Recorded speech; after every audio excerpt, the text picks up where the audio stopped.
In an address to the country last night, President Trump says the military is close to accomplishing its goals in Iran. And in a national address last night, he vowed to hit the country, quote, extremely hard in the next 2 to 3 weeks. All of this as the price of oil is surging, topping $109 a barrel. Yeah, and supposedly talks with Iran are going on, so it's complicated. Fox's Amalia Roy live with how the conflict is affecting gas prices.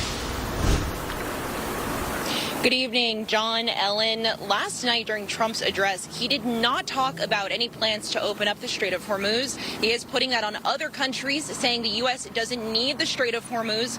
But at the same time, he is trying to reassure Americans that gas prices will go down eventually.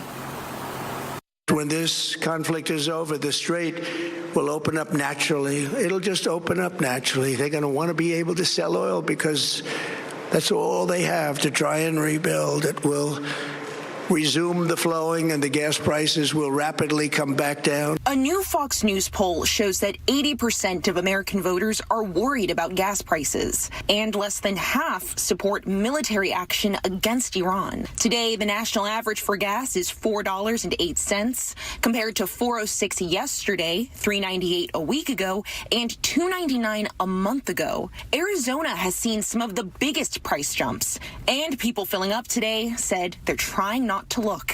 This is crazy. Like, I've never seen it this high. And it's weird. It's holding steady though at $4.99. But when it hits that $5 mark, I'm probably going to be inside. But I have a 15-gallon tank and it cost me almost $70 to fill up now.